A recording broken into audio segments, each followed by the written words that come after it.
Todd and welcome to Acme Machining. Today we got a cylinder head off a little Chevy car. Broke the timing belt and broke some valve guides, and he just wants it resurfaced before he gets into the seat and guide work. So we're going to do that. So the first thing I'm going to do is I'm going to stone this here just lightly and make sure that we don't have anything that's going to upset the setup on our mill. Okay. You know when you hit something, you feel the burr when you're stoning. So it's not like we're trying to take anything off here. We're just need something good and flat, and we know that we're ready for to go on the milling machine, and it's not going to be sitting on something that's going to offset it one way or the other and not give us a good finish on the other side. So one thing I do when I'm doing these is I will take, let's turn it around here so I can get to it.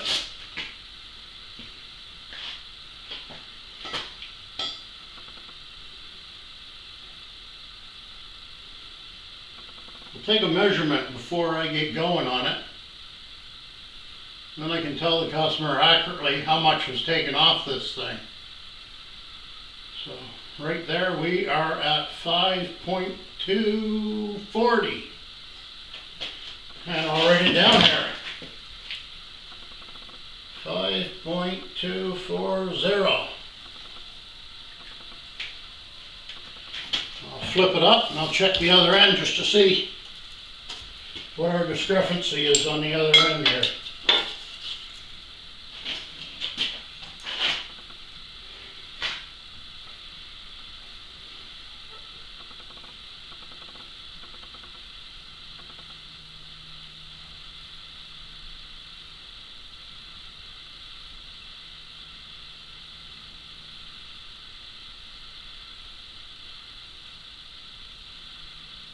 I'm just getting a 1 thou difference on it.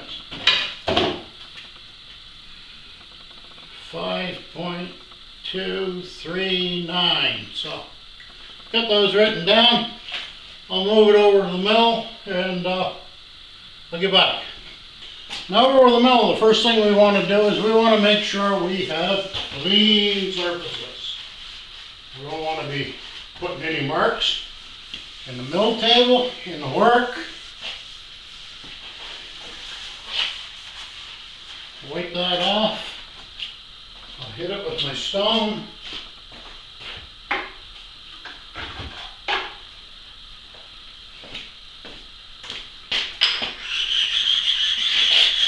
And again, I'm just listening for anything that might go click click. It means I got a little nibble on the mill table that needs addressing before we move on. So.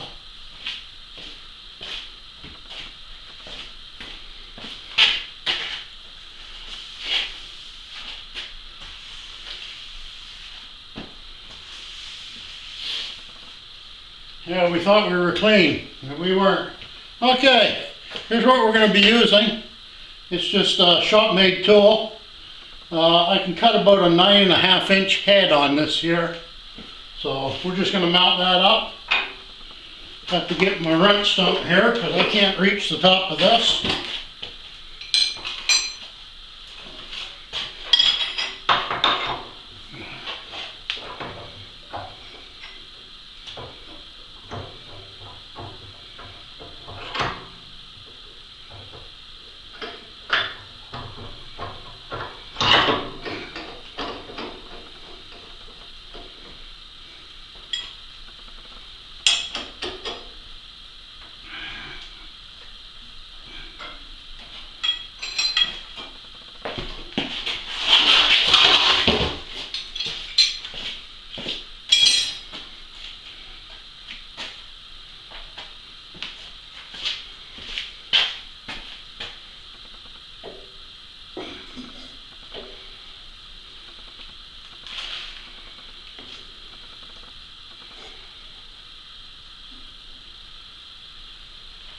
Okay, I'm going to clamp this down to the table and I'll be back.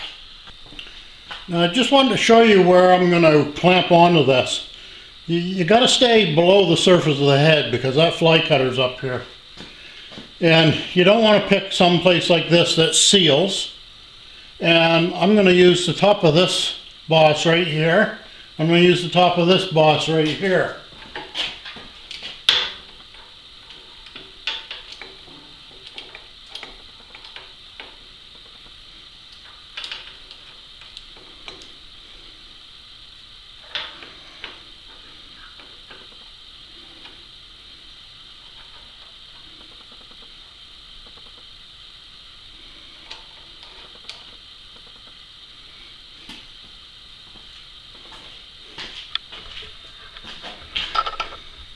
I'm going to move you over here because I kind of did the same thing over on this side. I just picked up on top of where the cam seals are, and I've moved in as tight as I can. I don't want to be out in the edge where any vibration is going to cause a aluminum boss to break or start a crack or something like that. So I'll get this snug down and we'll bring back. When I made this fly cutter a couple years back, I put a couple mounts in here. I put a 3/8 and an 8mm mount in here. So I can take my dial indicator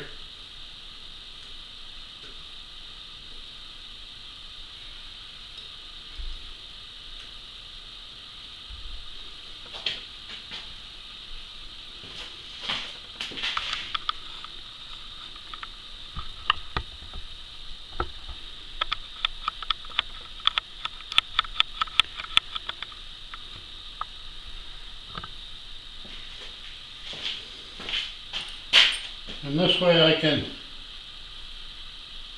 bring it up, zero it, and I can check a few spots on the head just to see how it's doing. Like right there's a thou difference between that spot and this spot here.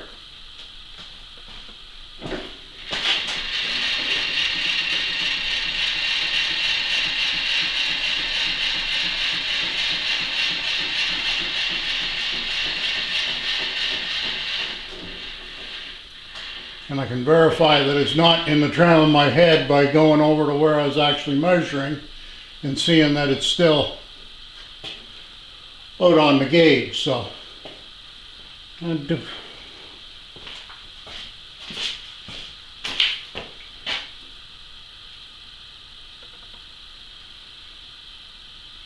2 thou there, 2 thou there. I'm going to run this in.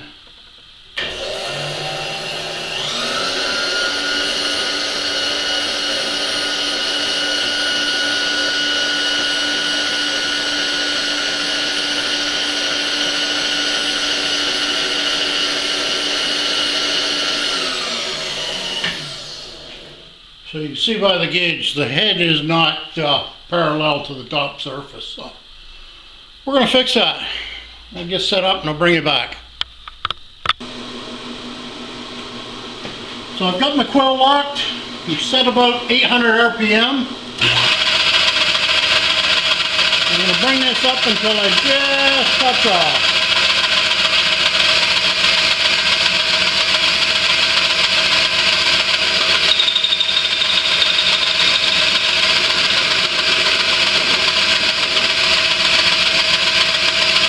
There all it can be.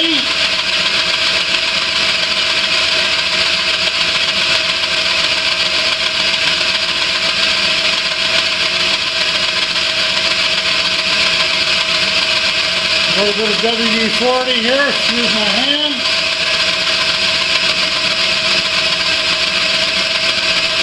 Walk the Y.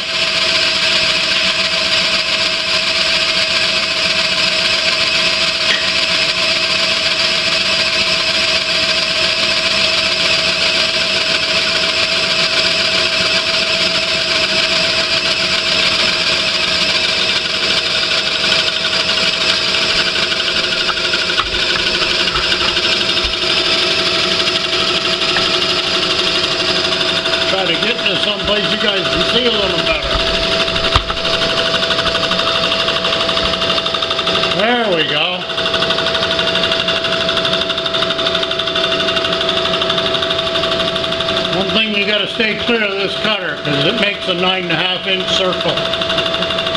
And chips like to fly, so I'm just going to do a skim at 0, see what it looks like.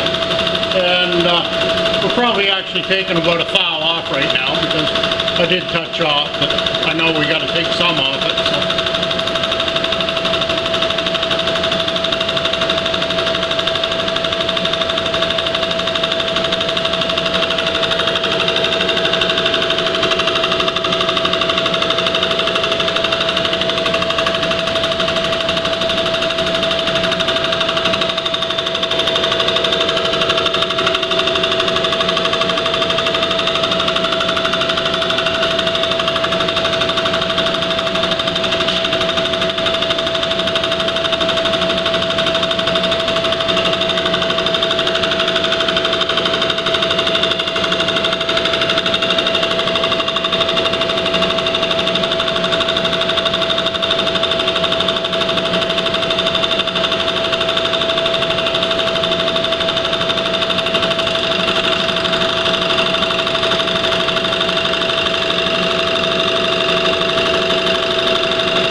Just touching as it's coming across the back side too.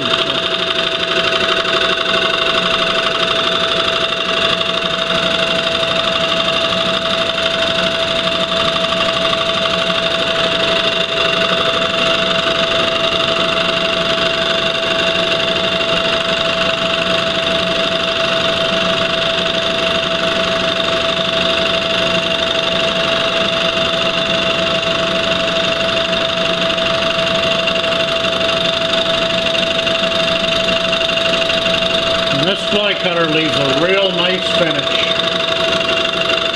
I don't have a profilometer to read it with to actually measure it, but every time I do a head for somebody, we just look at it and say nice. And I haven't had a leakage yet, so I gotta be doing something right.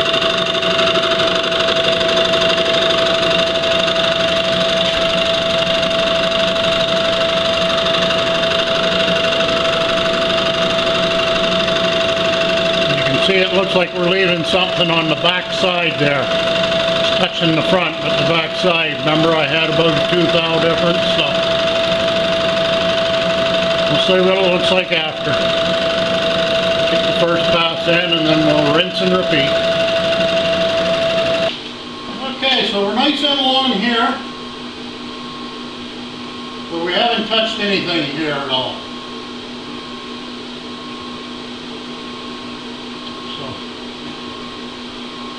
We'll just do another skim here and we'll see where it takes us. We'll take 5 thou and see where that leaves us. That should clean the whole thing up.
when you're cutting heads, they don't cut right off the other side of the head.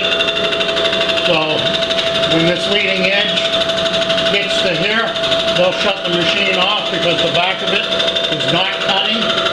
They usually do a little bit of tram in approximately a thou, just to let it cut more on one than the other, because the leading edge of the cutter has the radius, so it gives a better cut. And the back edge is like a dull knife dragging over it. So we'll see how it works here.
trimmed in it perfectly, and it's touching both sides. So we'll see if it's favoring one direction more than the other.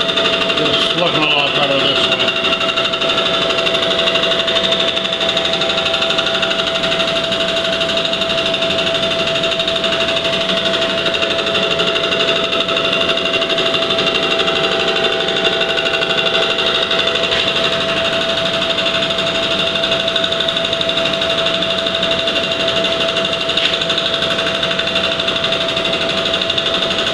Feels nice.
And we're back.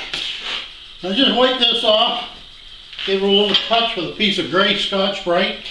And that there is just as smooth as a baby's ass. So I don't know if we can say that anymore, if it's politically correct or not, but I'm gonna mic it up here. See where we're at.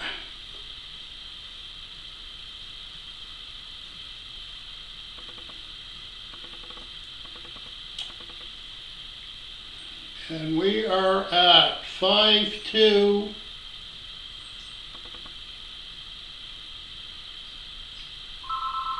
31. I'll be back back from doing business. So we make that up at 5.231, and I believe we're at 5.240.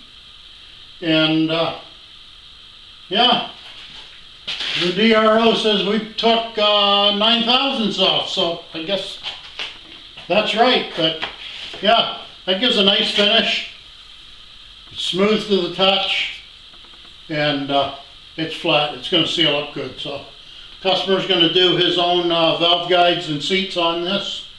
He says he's got the tools to do that, so I'll let him be, but he didn't have a milling machine big enough to swipe across the head on this. So thank you all for watching. Don't forget to click that subscribe button, please. I'm getting a lot of views, getting quite a few subscribers. 46-ish right now, so I get excited every time I get one. So please hit that button. Make an old man happy. Have a great day, folks. One last thing. Smallest feeler gauge I got is 1.5 thou. Got my trusty snap-on straight edge, and that is not finding room to go underneath there anywhere at all. So